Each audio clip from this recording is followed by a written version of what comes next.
Olá!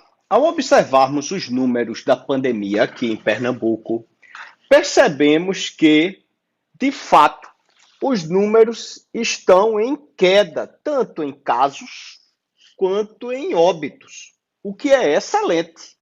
E porque mesmo assim ainda ficamos bastante preocupados?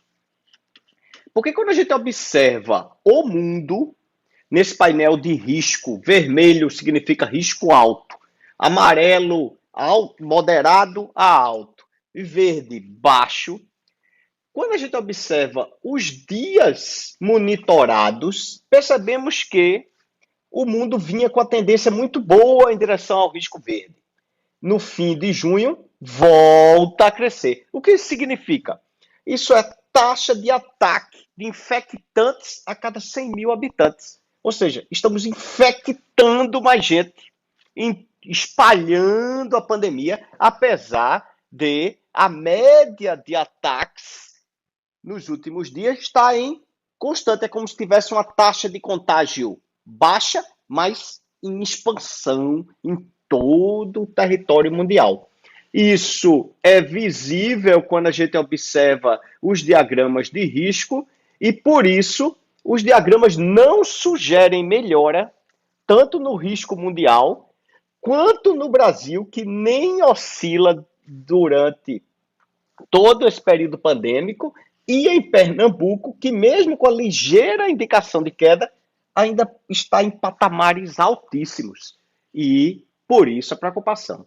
Quando a gente observa a nossa capacidade de vacinação mundial, percebemos que apenas 30% da população recebeu uma dose. Isso é muito baixo. E apenas 16 foi completamente imunizado. Quando a gente olha comparativo entre países, fica claro que tem uma fração da população que não foi imunizada, está vulnerável. E quando pegamos países como Canadá, Espanha, Reino Unido, Israel, Estados Unidos, que estão aqui nos top vacinados do mundo, e observamos o cenário de agora, isso aqui nos deixa também bastante preocupados.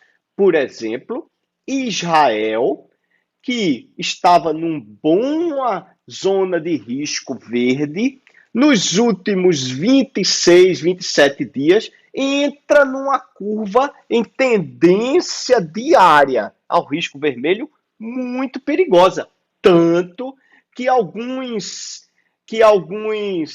gestores de lá já cogitam novos lockdowns para conter a infecção, mesmo com vacinação alta. Isso também ocorre nos Estados Unidos, inclusive com uma curva muito parecida e na mesma temporalidade de 26, 27 dias. Observe que os Estados Unidos levou 5 meses para chegar nesse patamar de risco na primeira onda e agora apenas 20 e poucos dias e com a população vacinada. Isso é a grande preocupação de agora. Observe, por exemplo, que de 5 de julho a 9 de agosto, nesse mapa feito pela CNN, há notável a infecção em todo o estado. Tanto que algumas escolas hoje já encerraram suas atividades e todas foram para casa, no Mississippi, Indiana, Geórgia, foram forçadas a retornar ao virtual. Por que isso ocorre?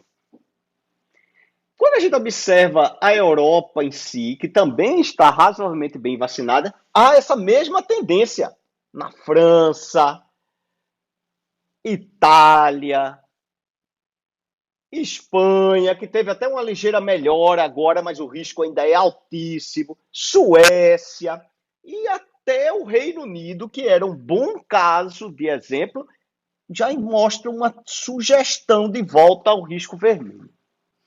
Por que isso pode estar ocorrendo? Quando a gente observa a efetividade das vacinas, Esse é um artigo do New England Journal of Medicine, que foi reapresentado em 12 de agosto para ligeiras correções agora. Ele fez uma análise com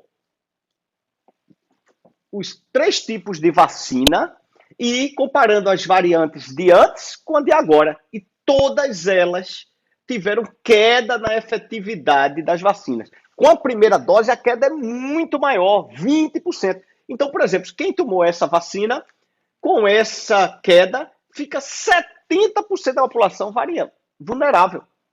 E mesmo que peguemos a melhor vacina com segunda dose, ainda há uma variabilidade de 80% de efetividade. O que isso sugere? Que tem 20% da população, mesmo com a melhor vacina para ela, porque cada indivíduo reage de uma forma a uma determinada vacina, 20% ainda estaria vulnerável. Além disso, esse artigo da Nature, publicado hoje, 12 de agosto, nos questiona sobre o espalhamento da função delta nos vacinados. E quando a gente observa as frases dos gestores ou dos especialistas ouvidos, sim, a variante está infectando e sendo transmitida pelos vacinados. Por isso, a sugestão de uso de máscara, distanciamento, mesmo quando você está completamente vacinado. E aqui, quando a gente observa o cenário mundial de casos e óbitos, já observa um levante mundial nos países que a gente monitora aqui, tanto nos casos quanto nos óbitos. Quando a gente observa o Brasil na vacinação, isso que é o site oficial do governo federal, que apresenta 194 milhões de doses distribuídas. Parece alto esse número, excelente, mas quando a gente observa o número de segunda dose aplicada, muito baixinho ainda, 47 milhões e 400 mil. Muito baixo para a proporção do Brasil. Quando observamos em Pernambuco alguns municípios, vários deles ainda em alta taxa de contágio e de infecção. Então a gente está falando aí, Araripina está muito alto, Arco Verde terrível, Bezerros está razoável, Cabo de Santo Agostinho volta a piorar, Carpina, Caruaru, muito ruim. Então, Jaboatão de Guararapes, Olinda, ou seja, há uma infecção petrolina generalizada. Recife, mesmo com a tendência de queda, a infecção ainda está em risco vermelho muito alto. Não é momento de reaberturas, de eventos, não é ainda mesmo para os vacinados. Senão a gente vai correr o risco de sofrer o mesmo problema de Estados Unidos, Israel. E quando observamos geoespacialmente no estado, esse mapa aqui é os últimos 21 dias com os casos ativos estimados para a síndrome respiratória aguda grave, percebemos que várias áreas já estão em branco. Excelente! É a queda. Para a gente estar bem, esse mapa tem que estar branquinho.